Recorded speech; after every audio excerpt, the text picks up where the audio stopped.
Debate మనం ఇప్పటి వరకు ఆంధ్రప్రదేశ్లో పొత్తులో ఉన్న పార్టీల మధ్య ఉన్న ఆ కన్ఫ్యూజన్ ఏం లేదు, కానీ ఇంకా తడబడుతున్న పరిస్థితి ఎందుకుంది సీట్లు క్యాండిడేట్లు అనే విషయంలో చర్చించాం. రెండోది, ఇప్పుడు రాష్ట్రంలో ఎన్నికల సంఘమే తడబడుతోందా అనే ఒక భావన లేదా ఒక అభిప్రాయం అయితే ఉంది. ఎన్నికల సంఘం తడబడడం ఏంటి అని అంటే ఇప్పుడు తెలంగాణ ఉంది. తెలంగాణలో ఎక్కడ ఎన్నికల సంఘం మీద సింగిల్ ఎలిగేషన్ లేదు, సింగిల్ కంప్లైంట్ లేదు, తీసుకెళ్ళి ఇచ్చిన వాళ్ళు కూడా లేరు. పార్టీలు ఉన్నాయి, వాళ్ళ పని వాళ్ళు చేసుకుంటూ వెళ్ళిపోతున్నారు. స్థానిక సంస్థల ఎన్నికలప్పుడు కూడా ఏపీలో గొడవలు, కంప్లైంట్. చివరికి ఏ స్థాయికి వెళ్ళారంటే స్వయంగా ప్రభుత్వ పెద్దలే ఎన్నికల కమిషన్ని కులం పేరుతో దూషించే పరిస్థితి ఆంధ్రప్రదేశ్ యొక్క దౌర్భాగ్య పరిస్థితి. తెలంగాణలో మొన్న అసెంబ్లీ ఎన్నికలు అయిపోయినాయి, సింగిల్ ఇది లేదు, డిస్టర్బెన్స్ లేదు. ఇప్పుడు పార్లమెంట్ ఎలక్షన్ ఏపీతో పాటే కోడ్ వచ్చింది, ఇక్కడ కూడా నో కంప్లైంట్. ఎలక్షన్ కమిషన్ బ్రహ్మాండంగా తన పందాన్ని చేసుకెళ్ళిపోతుంది, తనిఖీలు జరుగుతున్నాయి, డబ్బులు అక్కడక్కడ దొరికితే డిపాజిట్స్ అయిపోతున్నాయి బ్రహ్మాండంగా, ఏమి డిస్టర్బెన్స్ లేదు. దానికి తోడు 2-3 కేసులు ప్యారల్గా విచారణ కూడా జరుగుతున్నాయి, సిఐడి కేసులు, ఏదో కాళేశ్వరం కేసు ఒకటి, తర్వాత టెలిఫోన్ ట్యాంపరింగ్, ఏంటిది ఇది ఫోన్ ట్యాపింగ్ కేసు ఒకటి బ్రహ్మాండంగా విచారణ జరుగుతుంది. అది పెద్ద పెద్ద తలకాయలు బయటకు వస్తున్నాయి, దేని పని దానిదే. కానీ ఆంధ్రప్రదేశ్ అలా లేదే. ఆంధ్రప్రదేశ్లో చాలా భయంకరమైన పరిస్థితి నెలకొని ఉంది. ఎందుకు ఈ సిచ్యువేషన్ ఉంది, ఏంటి ఆ భయంకరమైన పరిస్థితి? వెంకటకృష్ణ తెగ చెప్పేస్తున్నాడు. ఎవరన్నా వైసీపీ వాళ్ళకి ఏమన్నా ఇష్టం లేకపోతే, ఎంతమంది చనిపోయారు ఈ 10 రోజుల్లో? ఎంతమందిని చంపేశారు? చనిపోయారు కాదు, ఎంతమందిని చంపేశారు? ఇవాళ కూడా మర్డర్ అయింది. ఎందుకైంది? అసలు 3 రోజుల క్రితం టీడీపీలో చేరి పార్టీ తరఫున తిరుగుతున్నాడని పుట్టపర్తిలో వైసీపీ నుంచి చేరాడని వైసీపీ వాళ్ళే చంపేశారు, పోలీస్ కేసు అయింది. అఫ్కోర్స్ ఆ కేసు వల్ల వాళ్ళేం పెద్ద చర్యలు తీసుకుంటారనే ఆశలు ఎవరికి లేవు, కానీ చెప్తున్నా, మొన్న ఒక కార్యకర్తను చంపేశారు, ప్రజాగణం సభకి జనాన్ని తీసుకెళ్లాడని. ఇంకొక అతన్ని దాడి చేసి విపరీతంగా కొట్టారు. అక్కడ పొలం లాక్కుంటే ఒక ఫ్యామిలీలో 3 సూసైడ్ చేసుకున్నారు. ఆ డిఎస్పీ ఏమో అది పొలం కేసు కాదు, వాళ్ళకి ఆయనకి ఏదో వ్యక్తిగతమైన బలహీనతలు ఉన్నాయని ఏదో తప్పుడు కేసు ఒకటి చేసే ప్రయత్నం జరుగుతుందని చెప్తున్నారు. సో ఇలాంటి సిచ్యువేషన్స్లో లా అండ్ ఆర్డర్ ఏమైపోయింది, ఎందుకు ఎన్నికల సంఘం లా అండ్ ఆర్డర్ని పూర్తి స్థాయిలో తన గ్రిప్లోకి తీసుకోలేకపోతోంది అనేది ఒక కీలకమైన అంశం వాళ్ళ తెర మీదకి వస్తుంది. మరోవైపు ఆ డ్రగ్స్ ఏదో ఒక ఇష్యూ వచ్చింది, అది కేసు అయింది అనుకోండి, అది కాకపోతే వీళ్ళ చేతుల్లో సిబిఐ తీసుకుంది కాబట్టి డెఫినెట్గా దాని ఇది. అన్నిటికంటే అసలు ఎన్నికల కూడా రాకముందే మొదలెట్టేశారు ఓట్ల కొనుగోలు. డబ్బులు ఇవ్వడం, చీరలు పంచడం, కుక్కర్లు ఇవ్వడం, ఇంకేయో గిఫ్ట్లు ఇవ్వడం, ఇలాంటివన్నీ చూసాం. సరే ఇచ్చారు, కోడ్ లేదు. కోడ్ వచ్చిన తర్వాత కూడా యథేచ్ఛగా విచ్చలవిడిగా జరుగుతూనే ఉన్నాయి. నిన్న ఎవరో చెప్తున్నారు, నిన్న నాకు పెద్ద ఆయన ఫోన్ చేసి చెప్తున్నారు, ఎంత భయంకరమైన పొజిషన్ అంటే వెంకటకృష్ణ గారు, న్యూస్ పేపర్లో డబ్బులు పెట్టేస్తున్నారు. ముందే వాలంటీర్ చెప్తాడంటే వెళ్ళి అతని లిమిట్స్లో ఉన్న 50 ఏళ్ళకి, రేపు తెల్లవారుజామున మీ ఇంట్లో పడే పేపర్లో డబ్బులు ఉంటాయి, పేపర్ జాగ్రత్త పొద్దున తీసుకోండి అని. అంత పకడ్బందీగా పేపర్ వేస్తారు, పేపర్లో డబ్బులు పెట్టేస్తారు. అడిగేదేవుడు, అనుమానించేదేవుడు? నాకు తెలిసింది కాబట్టి ఇప్పుడు నేను చెప్తున్నా. మరి ఎన్నికల కోడ్ ఉల్లంఘన ఇది కాదా, ఎన్నికల సంఘం పరిధిలోకి రాదా అంటే వస్తుంది. మరి వాళ్ళకి ప్రత్యేకించి సొంత మ్యాన్ పవర్ ఏమి ఉండదు కదా, పవర్స్ ఉంటాయి కానీ మ్యాన్ పవర్ ఉండదు, అది పరిస్థితి. అదే గవర్నమెంట్ ఉద్యోగుల మీద ఆధారపడాలి, వాళ్ళేమో ఆల్రెడీ సోల్డ్ అవుట్, అమ్ముడు పోయారు చాలామంది అని చెప్పి వార్తలు వస్తున్నాయి. ఇక వీటికి తోడు ఓట్ల కొనుగోలు, హత్యలు, వీటికి తోడు సజ్జల రామకృష్ణారెడ్డి గారు, లేకపోతే ఆయనతో పాటు ఇంకొంతమంది సలహాదారులు, వీళ్ళు తీసుకునేదేమో ప్రజల సొమ్ము జీతం కింద, సలహాదారుల పోస్టులు, మళ్ళీ అక్కడ కూర్చునేమో ప్రతిపక్షాలని రోజు విమర్శించడం. ప్రతిపక్షాలను విమర్శించడం కోసం ప్రభుత్వానికి సలహాదారుగా ఉండడం ఏంటి, ప్రజల జీతం ఇవ్వడం ఏంటి? మీరు ప్రతిపక్షాలను తిడుతున్నారంటే ప్రజల్ని తిట్టినట్టే, ఎందుకంటే ప్రజలకు ఆ పార్టీలు కూడా ప్రాతినిధ్యం వహిస్తున్నాయి, మీ పార్టీ ఎలాగో వాళ్ళు అంతే. మీరు ప్రతిపక్షాలను విమర్శించడానికి మీరు సలహాదారు పోస్ట్ నుంచి తప్పుకొని బయటకు వచ్చి చేయాలి అనేది. మరి ఎన్నికల కోడ్ వచ్చిన కోడ్ రాకముందంటే ఇష్టారాజ్యంగా నడిపించారు, ఆడింది ఆట పాడింది పాటగా నడిచింది. ఎన్నికల సంఘం దాన్ని గుర్తించాల్సి ఉండింది కదా, ఎందుకు అని గుర్తించలేదు? ఇలాంటి అంశాల మీద మనం చర్చ చూడబోతున్నాం. విక్రమ్ గారు కంటిన్యూ అవుతున్నారు మనతో, అలాగే భానుప్రకాష్ రెడ్డి గారు కంటిన్యూ అవుతున్నారు. పట్టాభిరామ్ గారు తెలుగుదేశం పార్టీ జాతీయ అధికార ప్రతినిధి పట్టాభిరామ్ గారు జాయిన్ అయ్యారు. వారితో మాట్లాడదాం. ముందుగా పట్టాభిరామ్ గారు, ఎన్నికల కోడ్ ఉల్లంఘన అనేది యథేచ్ఛగా విచ్చలవిడిగా జరిగిపోతా ఉంది. ఇవాళ మీ రాష్ట్ర అధ్యక్షుడు అచ్చెన్నాయుడు గారు కంప్లైంట్ కూడా ఇచ్చారు.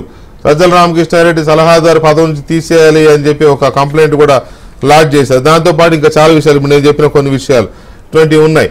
ఎందుకని ఎన్నికల నిబంధనలు కోడ్ ఉల్లంఘన ఇంత దారుణంగా జరుగుతుంటే కూడా ఏదో నో యాక్షన్, ఏదో సినిమాలో నో పోలీస్ అన్నట్టుగా నో యాక్షన్ అయిపోయింది?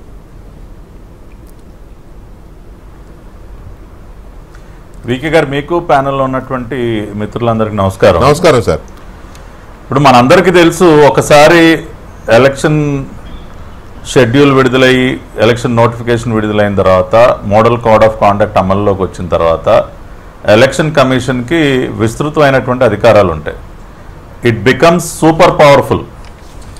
అవసరమైతే ఒక రాష్ట్ర డీజీపీని మార్చగలరు, చీఫ్ సెక్రటరీని మార్చగలరు, ఎటువంటి ఆఫీసర్లను సస్పెండ్ చేయొచ్చు, ఎటువంటి చర్యలైనా కూడా తీసుకునే సర్వాధికారాలు ఎలక్షన్ కమిషన్కు ఉంటాయి. మనం చూసాం గతంలో, ఈ మధ్య కాలంలో కూడా చూసాం. బెంగాల్ డీజీపీని ఏ రకంగా మార్చారో, 6-7 రాష్ట్రాల హోమ్ సెక్రటరీలను మార్చేశారు, అనేక మంది ఉన్నత స్థాయి అధికారులను మార్చేశారు.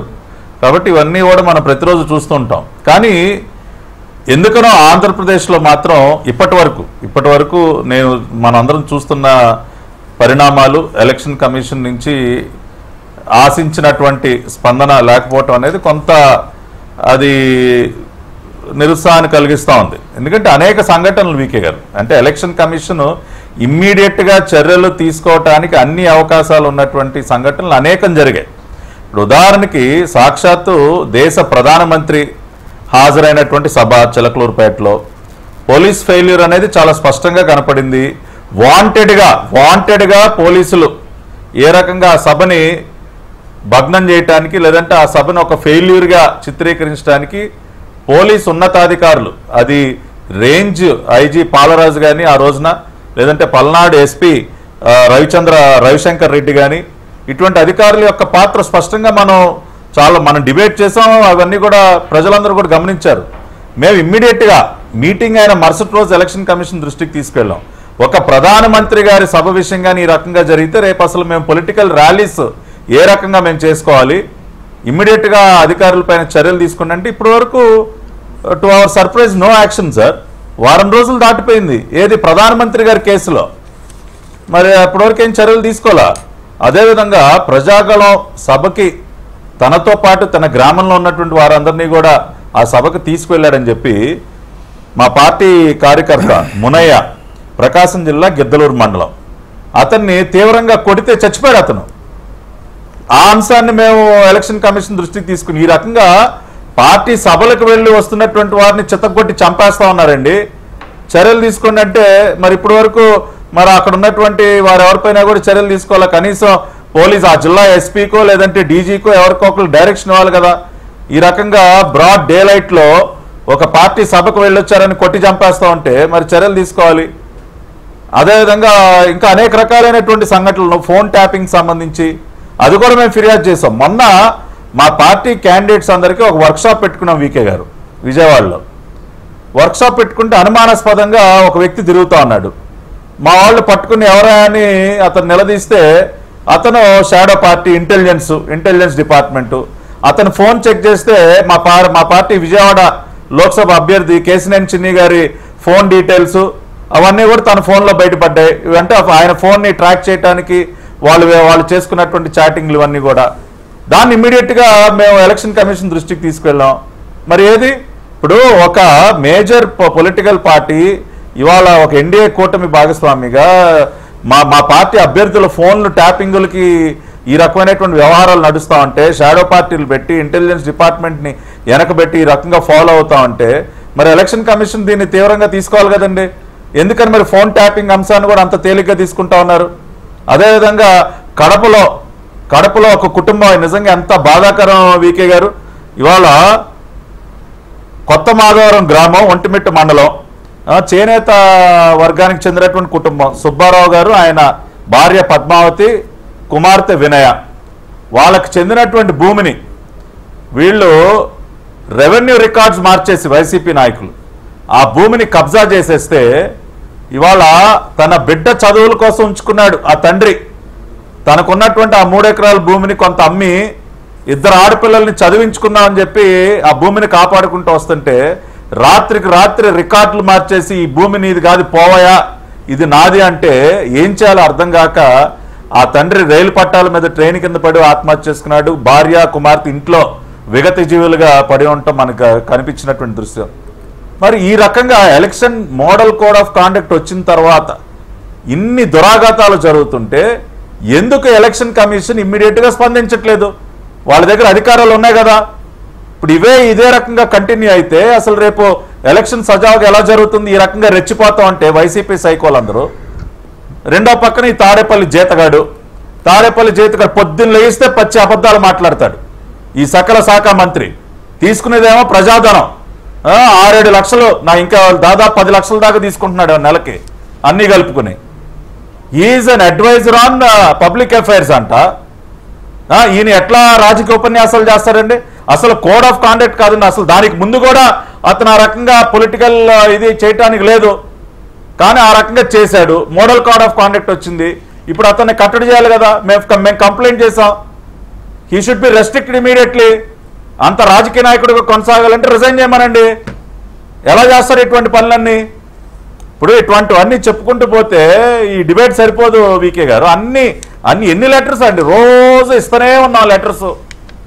ఏది యాక్షన్, ఏది వేర్ ఇస్ ది యాక్షన్? కాబట్టి మేము ముఖేష్ కుమార్ మీనా గారు ఆయన పైన మాకేం వ్యక్తిగతంగా మేమే ఆరోపణ చేయట్లేదు. కాబట్టి మేము పదే చేస్తా ఉన్నాం ముఖేష్ కుమార్. ఇక్కడ వ్యక్తులు లేకపోతే అధికారులు ఇండివిజువల్ గా అది కాదు కదా. ఎలక్షన్ కమిషన్ అనేది ఒక కవచం లాంటిది ప్రజాస్వామ్యానికి, నో డౌట్, అందులో ఎవరికి సందేహం లేదు. ఎన్నికలు వచ్చినప్పుడు ఎలాంటి అవకతవకలు, ఎలాంటి అధికార దుర్వినియోగాలు జరగకుండా ప్రజలకి పూర్తి స్థాయిలో భరోసా కల్పించేది కూడా ఎన్నికల సంఘమే. ఆ మేరకు ఆ సంఘం మీద ఉండాల్సిన గౌరవము, మర్యాద, భరోసా, నమ్మకం అన్నీ ఉంటాయి, ఉండవని కాదు. ఇప్పుడు మీనా గారి విషయంలో కూడా అలాంటి శంకలు ఎవరికీ లేవు. కానీ ఇన్ని జరుగుతున్నా కూడా చర్యలు ఉండడం లేదు అనే దాని మీదనే మన చర్చ. 1 కాదు 2 కాదు, వరుసగా జరుగుతూనే ఉన్నాయి. అసలు బ్లేటెంట్గా కోడ్ ఉల్లంఘనలు జరుగుతున్నాయి. ఇప్పుడు ఒక్క నిమిషం సార్, కోడ్ ఉల్లంఘనలు జరుగుతున్నాయి. వాలంటీర్లకు సంబంధించి వాళ్ళు చర్యలు అంటే డైరెక్ట్గా ప్రభుత్వ ఉద్యోగుల రంగంలోకి దింపారు. అదేదో కోఆపరేటివ్ ఉద్యోగులు అంటారు, ఇదేదో అగ్రికల్చర్ డిపార్ట్మెంట్లో అవుట్ సోర్సింగ్ వాళ్ళు అంటారు. ఎవరిని పడితే వాళ్ళని దింపేసుకుంటూ ఉన్న పరిస్థితుల్లో నేను అందుకే భానుప్రకాష్ రెడ్డి గారు ఇందాక ఫస్ట్ డిబేట్ ఎండింగ్లో మీరు ఏదో అధికారులు మా టార్గెట్ అని చెప్పబోతే నెక్స్ట్ అదేలే దాని మీద చెబుతాను అనేది ఆపింది. అందుకే ఇప్పుడు చూశారు కదా, ఎన్నికల కోడ్ ఉల్లంఘన జరుగుతోంది, నిబంధనలు యథేచ్ఛగా తుంగలో దొక్కేసి. ఇక నేను చెప్పవసరం అక్కడ ప్రత్యక్షంగా అనుభవిస్తున్నారు, మీరు చూస్తున్నారు ఏం జరుగుతోందో. ఇలాంటి పరిస్థితుల్లో మరి కాపాడాల్సింది ఎన్నికల సంఘమే. ఇప్పుడు కేంద్రం రాష్ట్రం అనడానికి లేదు, ఎన్నికల సంఘమే. కానీ ఎక్కడో ఏంటో మరి వాళ్ళకి మ్యాన్ పవర్ సరిపోవట్లేదా, లేకపోతే వాళ్ళ పర్యవేక్షణ కోసం వాళ్ళకి అవసరమైన వనరులు లేవో నాకు తెలియదు. కానీ ఇంత దారుణాలు జరిగిపోతూ ఉన్నాయి. ఇప్పుడు చెప్పండి ఏం చెప్తారో. వెంకటకృష్ణ ఇంతకుముందు పట్టాభాన చెప్పినట్టు కేంద్ర ఎన్నికల సంఘానికి ఫిర్యాదు చేశామన్నారు. ఖచ్చితంగా వారి ఫిర్యాదులను ఖచ్చితంగా పరిశీలించి కఠినమైన చర్యలు తీసుకోవాలని చెప్పి భారతీయ జనతా పార్టీ తరఫున కూడా మేము డిమాండ్ చేస్తున్నాం. ఎందుకంటే కేంద్ర ఎన్నికల సంఘం కంప్లైంట్ చేసిన తర్వాత అక్కడి నుంచి మేము కూడా అక్కడి నుంచి డెసిషన్ తీసుకొని స్టేట్ ఎన్నికల కమిషన్ పంపించిన తర్వాత ఎగ్జిక్యూట్ చేయాల్సిన బాధ్యత ఇక్కడ రాష్ట్ర ప్రభుత్వంలో ఉన్నటువంటి ఇక్కడ అధికారులది. వారు కానీ కేంద్ర ఎన్నికల కమిషన్ ఇచ్చినటువంటి నిబంధనలు కానీ వారి ఆదేశాలను కానీ పక్కదారు కానీ మళ్లిస్తే వారి మీద కూడా చర్యలు తీసుకునే అవకాశం ఉంది, కఠిన చర్యలు తీసుకునే అవకాశం ఉంది. కాబట్టి ఎవరు అధికార పార్టీకి ఫేవర్లుగా ఉన్నా రాబో రోజుల్లో తీవ్ర ఇబ్బందులకు గురయ్యే అవకాశం ఉంది. తాత్కాలికంగా 1-2 రోజులు ఏదైనా పోస్ట్పోన్ చేయొచ్చేమో చర్యలు, 1-2 రోజులు, కానీ దీర్ఘకాలికంగా దీన్ని ఎవరు స్టాప్ చేయలేరు. ఏ శక్తి ఎన్నికల కమిషన్ ని అడ్డుకోలేదు, గుర్తుపెట్టుకోండి. ఎవరు అడ్డుకునే శక్తి కూడా లేదు వాళ్ళకి. తాత్కాలికంగా ఒకవేళ ఈ 2-3 రోజులు ఏదైనా ఆలస్యం ఉంటుందో కానీ రాబో రోజుల్లో చాలా కఠినమైన నిర్ణయాలు ఉంటాయి. మేము కూడా ఈరోజు పార్టీలో చర్చించడం జరిగింది. ఏ విధంగా ఇక్కడ పనిచేస్తుంటే అధికార పార్టీకి తొత్తులుగా ఉన్నటువంటి, మళ్ళీ చెప్తున్నా, అధికార పార్టీకి తొత్తులుగా వ్యవహరిస్తుంటే అధికారులు అందరికీ వారందరి మీద కఠినమైన చర్యలు ఉంటాయి. జైలుకి పోయే ప్రమాదం ఉంది. మీరు ఇలాగే కానీ అధికార పార్టీ పక్షాన నిలబడితే ప్రజల పక్షాన నిలబడండి, ధర్మం పక్షాన నిలబడండి. వాళ్ళు అక్కడ ఏదో ఇస్తున్నారు కదా, ఆశ చూపుతున్నారు కదా అని చెప్పి వాళ్ళ పక్కన వెళ్లితే రాబో రోజుల్లో మీ భవిష్యత్తు ప్రమాదం ఎవరు మిమ్మల్ని కాపాడేవాడు ఉండరు. ఇది భారతీయ జనతా పార్టీ రాష్ట్రంలో పనిచేస్తుంటే, అధికార పార్టీ తొత్తులుగా పనిచేస్తుంటే అధికారులకి తీవ్రంగా హెచ్చరిక కూడా చేస్తుంది. ఎందుకంటే ఖచ్చితంగా రాబో రోజుల్లో మేము కూడా దీని మీద ఒక కమిటీ వేసుకుని ఒక లీగల్ టీంతో డే టు డే యాక్టివిటీస్ని గమనిస్తూ కంప్లైంట్ చేసే ప్రక్రియను కూడా మేము మొదలు పెట్టబోతున్నాం. ఎవరిని స్పేర్ చేయాల్సిన అవసరం లేదు, ఎవరిని ప్రొటెక్ట్ చేయాల్సిన అవసరం లేదు. కాబట్టి కఠినమైన నిర్ణయాలు ఉంటాయి. మళ్ళీ చెప్తున్నా, ఎందుకు మీరు ఎన్నికల నియమాలు వచ్చిన తర్వాత ఖచ్చితంగా కేంద్ర ఎన్నికల సంఘం పరిధిలోకి వెళ్తుంది. మొత్తం కాన్స్టిట్యూషన్ ఇక్కడ ఉన్నటువంటి అధికార వ్యవస్థ అంతా, ఈవెన్ సిఎస్ కానీ డైరెక్టర్ జనరల్ ఆఫ్ పోలీస్ కానీ వారి పర్యవేక్షణలో పనిచేయాల్సిన అవసరం ఉంది. అవసరమైతే చీఫ్ సెక్రటరీని, డీజీపీని కూడా మార్చేస్తాము.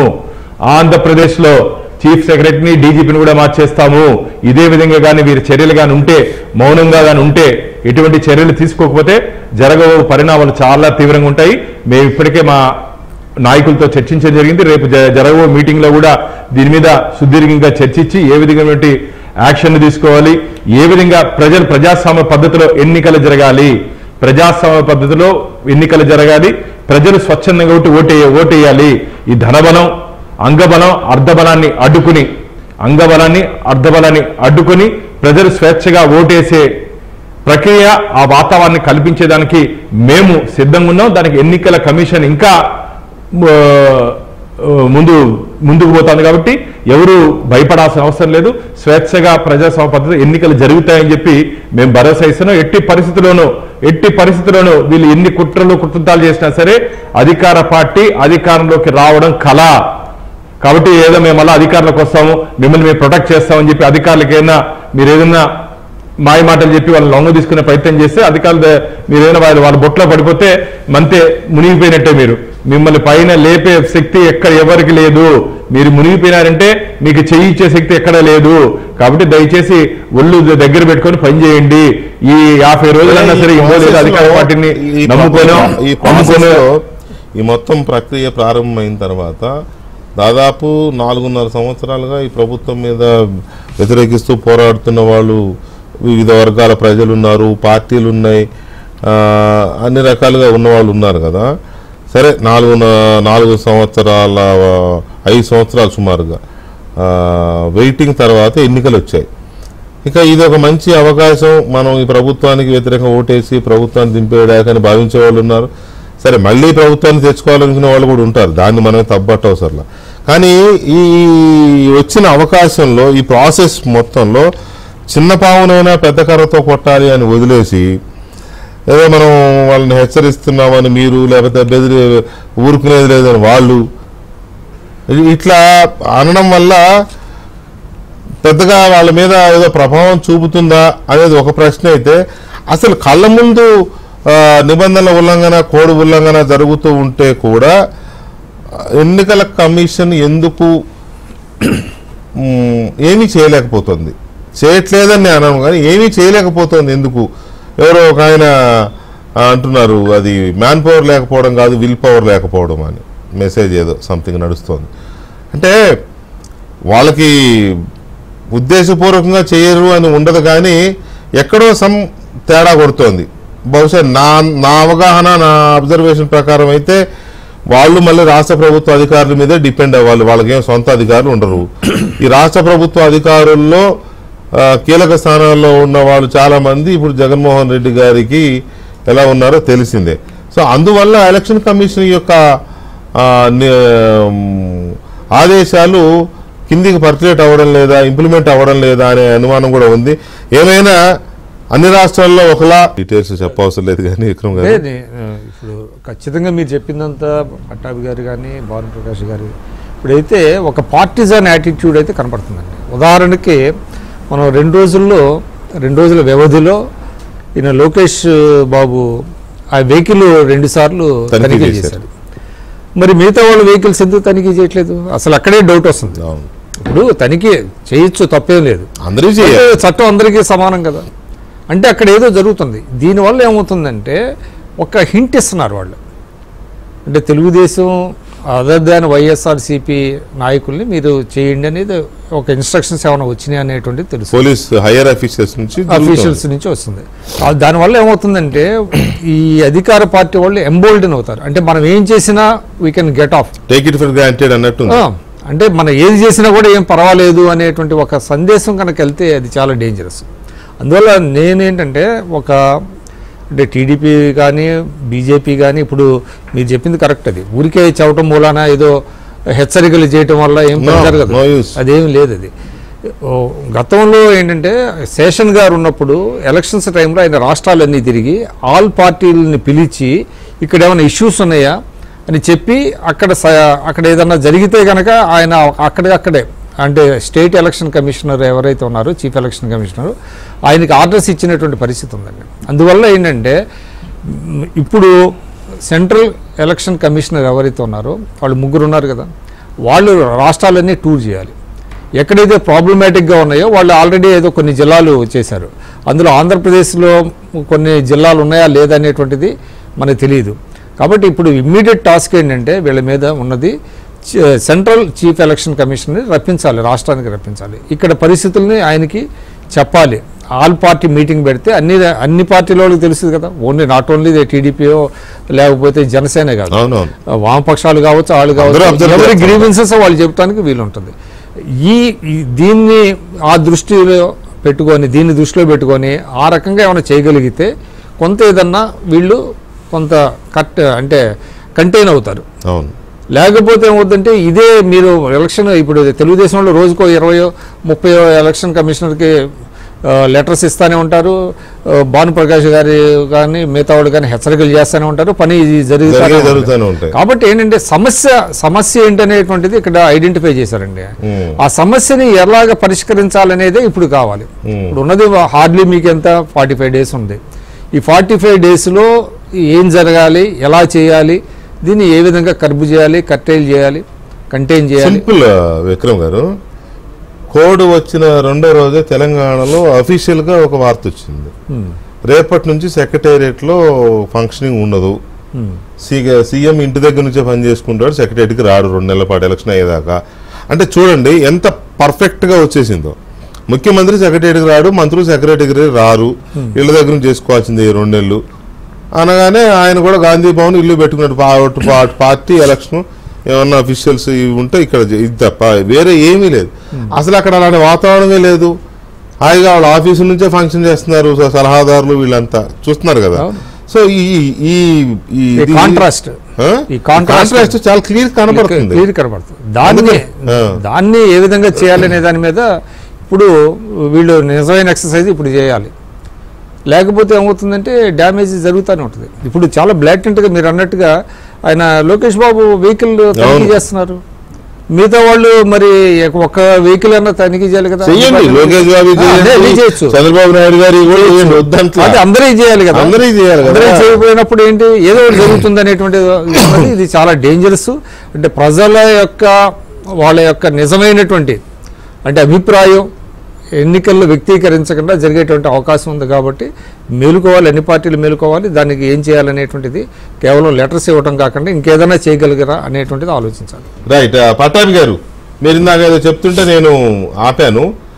దాంతోపాటు ఏంటి దీన్ని ఎలా ఎదుర్కోవాలనుకుంటున్నారు?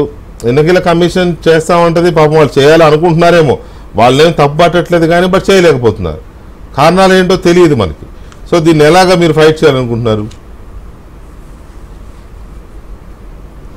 ఇందాక యాక్చువల్గా నేను లోకేష్ గారి ఇష్యూ గురించి మాట్లాడదాం అనుకున్నా, మీరు విక్రమ్ గారు మాట్లాడారు. లోకేష్ గారు కూడానండి ఎప్పుడు కూడా అకారణంగా పోలీసులతో గొడవలు పెట్టుకోవటం కానీ తగాదాలు పెట్టుకోవటం కానీ చేయరు. ఆయన మ్యాక్సిమం అన్ని రకాలుగా కోఆపరేట్ చేస్తారు, మా అందరికి కూడా అదే చెప్తారు. కానీ అవుట్ ఆఫ్ ది అసలు మరీ మితిమీరితే ఇప్పుడు ఒకసారి చెక్ చేశారండి, రెండోసారి అయింది, మూడోసారి అయింది. ఏది 2 రోజుల వ్యవధిలోనే. అవును. అటు వెళ్తే ఒకసారి చెకింగ్, వెనక్కి వస్తే ఒకసారి చెకింగ్, ఇంట్లోంచి బయటకు వస్తే చెకింగ్, లోపలికి వెళ్తే చెకింగ్. చివరికి ఆయన 4 సార్లు దాటిపోయిన తర్వాత ఆయనకి ఎవరికైనా ఫ్రస్ట్రేట్ అవుతారు కదండి. ఇప్పుడు ఆయన కాన్వాయ్ని ప్రతిసారి ఆపేసి మొత్తం ఓపెన్ చేసి ఏంటి చూసేది? ఒక పక్కనేమో న్యూస్ పేపర్లో డబ్బులు పెట్టి పనిచేస్తా ఉంటే లోకేష్ గారు కాన్వాయ్నే 4-5 సార్లు ఆపుతారా? మా బళ్ళు కూడా ఆపుతా ఉన్నారు. నా కారు 2 సార్లు ఆపారు, చెక్ చేసుకోమని చెప్తా ఉన్నాం. కానీ ఎక్కడ వైసీపీ లీడర్ కార్లు ఎక్కడ ఒక్కటి కూడా ఆపినట్టు మాకేం కనపడట్లా. దర్జాగా తిరుగుతూ ఉన్నారు, వాళ్ళ పనులు వాళ్ళకి జరుగుతూ ఉన్నాయి. కాబట్టి మేము ఎలక్షన్ కమిషన్ రిక్వెస్ట్ చేసేది ఏంటంటే, ఇప్పుడు ఇదే రకంగా కొనసాగితే ప్రజల్లో ఒక రకమైనటువంటి అపనమ్మకం ఏర్పడుతుంది. ఇప్పుడు ఎలక్షన్ అనేది సజావుగా జరుగుతుందా? అసలే రాక్షసుడు. ఒక పక్కన ఒక సైకోతో పోరాటం చేస్తూ ఉన్నాం. ప్రజలందరూ ఎలక్షన్ నోటిఫికేషన్ విడుదలైన రోజున వీకే గారు మీకు గుర్తుంది కదా, టపాకాయలు కాల్చారు ఆంధ్రప్రదేశ్లో. అబ్బా స్వాతంత్రం వచ్చింది, మనందరం కూడా డిబేట్లు అనుకున్నాం, అబ్బా అసలు సగం స్వేచ్ఛ వచ్చినట్టుంది వాళ్ళ అని చెప్పి. కానీ మరి అటువంటి వాతావరణం వాళ్ళు కనపడకపోతే మళ్ళీ ప్రజలు కూడా ఒక రకమైనటువంటి ఆందోళనకి వెళ్ళేటటువంటి అవకాశం ఉంటుంది. కాబట్టి వేరే once and again requesting the election commission. మేము ఏ అధికారిని ఇక్కడ బ్లేమ్ చేయట్లేదు. మీరు దయచేసి ఇప్పుడు justice delayed is justice denied అంటా ఉన్నారు కదా. ఇప్పుడు మీరు ఇమ్మీడియట్గా ఇప్పుడు యాక్షన్ ఇవాళ తీసుకోవాల్సింది 10 రోజుల తర్వాత తీసుకుంటే జరగాల్సిన నష్టం అప్పటికి జరిగిపోతుంది. కాబట్టి ఇమ్మీడియట్ యాక్షన్, స్విఫ్ట్ యాక్షన్ ఉండాలి. నాకు ఇంకా గుర్తు వీకే గారు, 2014లో నేను విజయవాడ పార్లమెంట్కి చీఫ్ ఎలక్షన్ ఏజెంట్. ఆ రోజున ఈవీఎంలు ఉన్నటువంటి ఒక స్ట్రాంగ్ రూమ్ పరిసరాలకు మేము రాత్రింబావుల్లో అక్కడ తిరుగుతూ ఉండేవాళ్ళం. ఈవీఎంలు ఉన్న స్ట్రాంగ్ రూమ్ చుట్టూ అన్ఐడెంటిఫైడ్ పీపుల్ కనపడితే నేను వాళ్ళ ఫోటోలు తీసి ఇమ్మీడియట్గా నేను ఎలక్షన్ కమిషన్కి అర్ధరాత్రి పూట మెయిల్ పెడితే తెల్లారేసరికి మా ఇంటి దగ్గరికి 2 డీసీపీలు వచ్చారు. సార్ మీరు ఏదో రాత్రి మెయిల్ పెట్టారంట, మాకు ఎమ్మటే యాక్షన్ తీసుకోమని చెప్తా. అర్ధరాత్రి మెయిల్ పెడితే తెల్లారేసరికి action. Because there are instances like that. మొన్న మాధవి గారండి, మా కడప క్యాండిడేట్ మాధవి గారు, ఆవిడ చేసిన తప్పేంటండి? సివిజిల్ యాప్ అని ఒకటి ఉంది, ఎలక్షన్ కమిషనే పెట్టింది. ఏమంటే మీకు ఎక్కడైనా any citizen in this country మీకు ఎక్కడైనా కోడ్ వైలేషన్ కనపడితే మీరు ఒక ఫోటో తీసి సెల్ ఫోన్లో ఫోటో తీసి సివిజిల్ యాప్లో అప్లోడ్ చేయండి అని ఎలక్షన్ కమిషనే చెప్పింది.